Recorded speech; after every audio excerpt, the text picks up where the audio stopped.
जय गुरु जी, शुकराना गुरु जी। सारी संगत नू जय गुरु जी। आज हम गुरु जी के बारे में आपको कुछ जानकारी देंगे। गुरु जी एक दिव्य प्रकाश है जो कि मानवता को आशीर्वाद और ज्ञान देने के लिए पृथ्वी पर आए थे।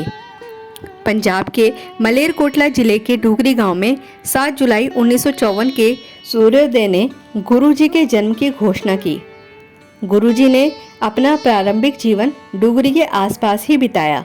वहीं स्कूल गए और वहीं कॉलेज गए और वहीं से अर्थशास्त्र और राजनीतिक शास्त्र में स्नातक की डिग्री प्राप्त की। लोग कहते हैं कि उनमें बचपन से ही आध्यात्मिकता की एक चिंगारी थी। उस चिंगारी को पूर्ण रूप से दीप बनने में ज़्यादा वक्त नहीं लगा। गुरुजी के आशीर्वाद की गंगा सैकड़ों हजारों लोगों का दुख दर्द कम करने के लिए बहने लगी। गुरुजी जालंधर, चंडीगढ़, पंचकुला और नई दिल्ली सहित विभिन्न स्थानों पर बैठने लगे और यहीं से सत्संग की शुरुआत हुई।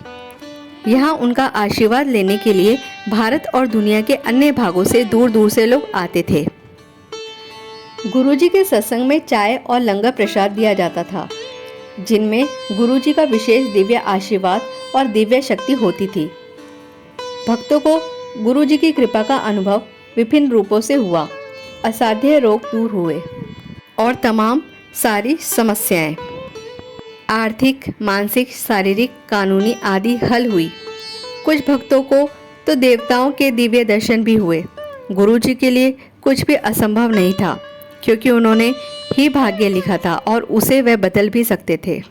गुरुजी के दरवाजे सभी लोगों के लिए समान रूप से खुले थे, चाहे वह उच्च वर्ग के हो या निम्न वर्ग के, गरीब हो या अमीर, या किसी भी धर्म संप्रदाय के हो। साधारण से साधारण आदमी और बड़े से बड़े आदमी उनके पास आशीर्वाद लेने आते थे। राजनेताओं, व्यवसायियों, नौकरशाहों, सशस्त्र सेवा कर्मियों, डॉक्टरों और अन्य व्यवसायियों की लाइन लगी रहती थी। सबको उनकी ज़रूरत थी और गुरुजी ने बिना किसी भेदभाव के सबको समान रूप से आशीर्वाद दिया। जो लोग उनके पास बैठते थे, उनके चरण छूते थे, उन्हें भी उतना ही फायदा मिलता था जितना कि विश्व के किसी भी कोने में बैठे श्रद्धालुओं को। सबसे अहम बात थी भक्त का संपूर्ण आत्मसमर्पण और गुरुजी से अडिग विश्वास। गुरुजी दाता थे, उन्होंने कभी किसी से कुछ नहीं लिया और ना ही लेने की उम्मीद रखी।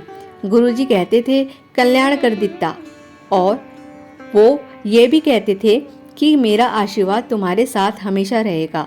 और हमेशा का मतलब यह नहीं कि सिर्फ इस जन्म में। उनका कहना था कि उनका आशीर्वाद भक्त के साथ भक्त के निर्वाण तक रहेगा। गुरुजी ने कभी कोई उपदेश नहीं दिया, कभी कोई रस्म निर्धारित नहीं की, फिर भी उनका संदेश भक्त तक कैसे पहुंच जाता था, यह केवल भक्त ही बता सकता है।